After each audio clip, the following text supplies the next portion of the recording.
Dagon by H. P. Lovecraft. I am writing this under an appreciable mental strain, since by tonight I shall be no more penniless, and at the end of my supply of the drug which alone makes life endurable, I can bear the torture no longer, and shall cast myself from this garret window into the squalid street below. Do not think from my slavery to morphine that I am a weakling or a degenerate. When you have read these hastily scrawled pages you may guess, though never fully realize, why it is that I must have forgetfulness or death. It was in one of the most open and least frequented parts of the broad Pacific that the packet of which I was supercargo fell a victim to the German sea raider. The Great War was then at its very beginning, and the ocean forces of the Hun had not completely sunk to their later degradation, so that our vessel was made a legitimate prize, whilst we of her crew were treated with all the fairness and consideration due us as naval prisoners. So liberal, indeed, was the discipline of our captors, that 5 days after we were taken I managed to escape alone in a small boat with water and provisions for a good length of time. When I finally found myself adrift and free, I had but little idea of my surroundings. Never a competent navigator, I could only guess vaguely by the sun and stars that I was somewhat south of the equator. Of the longitude I knew nothing, and no island or coastline was in sight. The weather kept fair, and for uncounted days I drifted aimlessly beneath the scorching sun, waiting either for some passing ship, or to be cast on the shores of some habitable land. But neither ship nor land appeared, and I began to despair in my solitude upon the heaving vastnesses of unbroken blue. The change happened whilst I slept. Its details I shall never know, for my slumber, though troubled and dream-infested, was continuous. When at last I awaked, it was to discover myself half sucked into a slimy expanse of hellish black mire which extended about me in monotonous undulations as far as I could see, and in which my boat lay grounded some distance away. Though one might well imagine that my first sensation would be of wonder at so prodigious and unexpected a transformation of scenery, I was in reality more horrified than astonished, for there was in the air and in the rotting soil a sinister quality which chilled me to the very core. The region was putrid with the carcasses of decaying fish, and of other less describable things which I saw protruding from the nasty mud of the unending plain. Perhaps I should not hope to convey in mere words the unutterable hideousness that can dwell in absolute silence and barren immensity. There was nothing within hearing, and nothing in sight save a vast reach of black slime, yet the very completeness of the stillness and the homogeneity of the landscape oppressed me with a nauseating fear. The sun was blazing down from a sky which seemed to me almost black in its cloudless cruelty, as though reflecting the inky marsh beneath my feet. As I crawled into the stranded boat I realized that only one theory could explain my position. Through some unprecedented volcanic upheaval, a portion of the ocean floor must have been thrown to the surface, exposing regions which for innumerable millions of years had lain hidden under unfathomable watery depths. So great was the extent of the new land which had risen beneath me, that I could not detect the faintest noise of the surging ocean, strain my ears as I might. Nor were there any seafowl to prey upon the dead things.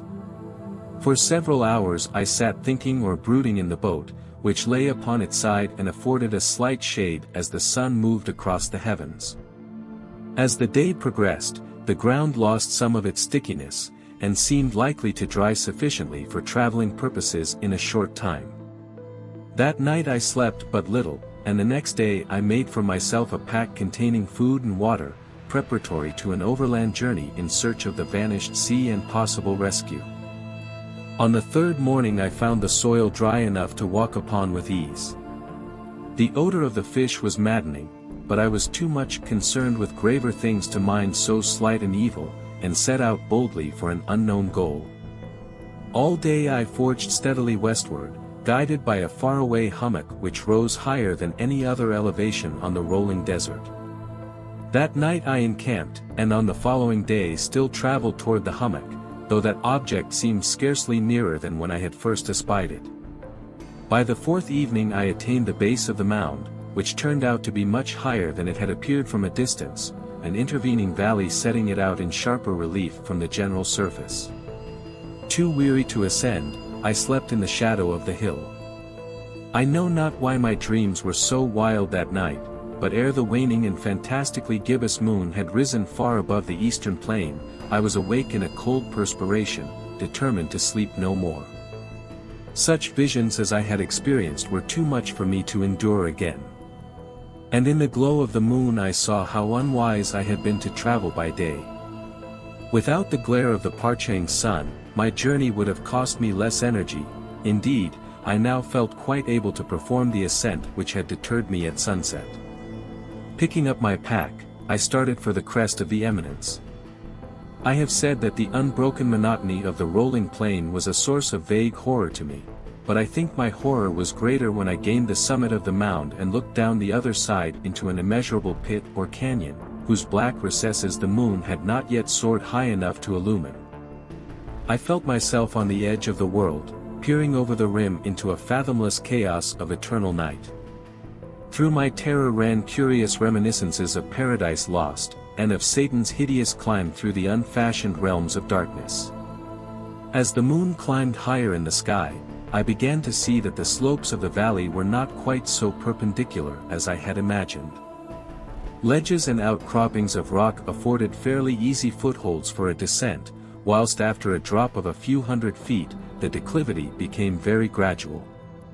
Urged on by an impulse which I cannot definitely analyze, I scrambled with difficulty down the rocks and stood on the gentler slope beneath, gazing into the Stygian deeps where no light had yet penetrated.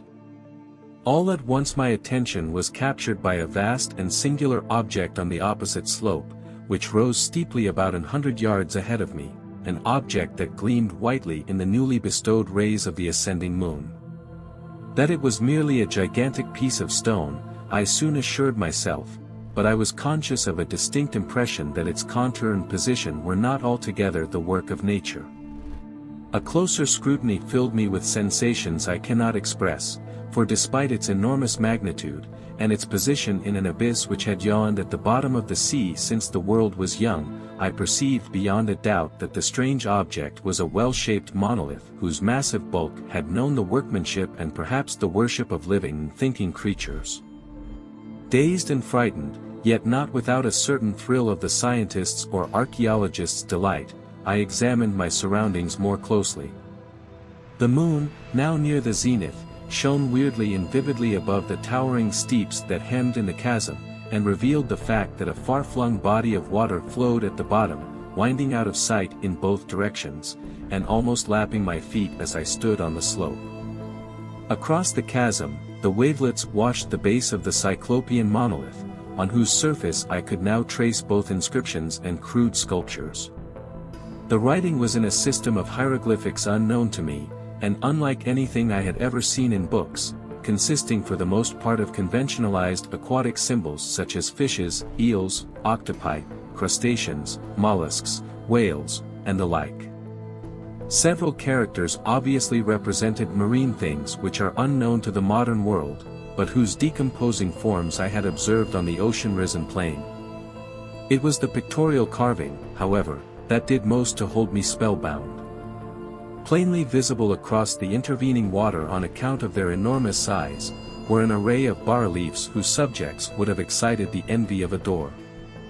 I think that these things were supposed to depict men, at least, a certain sort of men, though the creatures were shown disporting like fishes in the waters of some marine grotto, or paying homage at some monolithic shrine which appeared to be under the waves as well. Of their faces and forms I dare not speak in detail, for the mere remembrance makes me grow faint. Grotesque beyond the imagination of a Poe or a Bulwer, they were damnably human in general outline despite webbed hands and feet, shockingly wide and flabby lips, glassy, bulging eyes, and other features less pleasant to recall. Curiously enough, they seem to have been chiseled badly out of proportion with their scenic background, for one of the creatures was shown in the act of killing a whale represented as but little larger than himself. I remarked, as I say, their grotesqueness and strange size, but in a moment decided that they were merely the imaginary gods of some primitive fishing or seafaring tribe, some tribe whose last descendant had perished eras before the first ancestor of the Piltdown or Neanderthal man was born.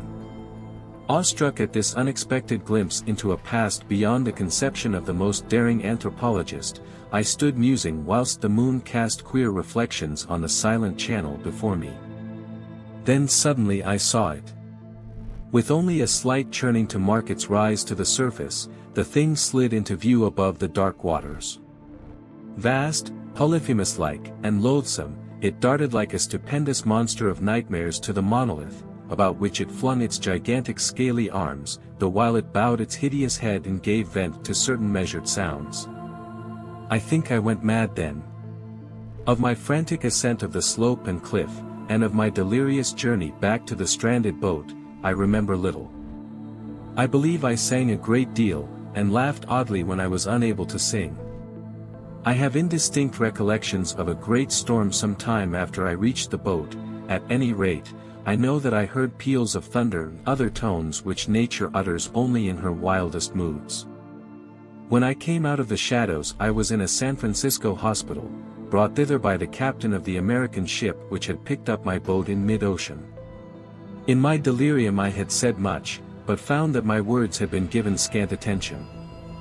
Of any land upheaval in the Pacific, my rescuers knew nothing, nor did I deem it necessary to insist upon a thing which I knew they could not believe.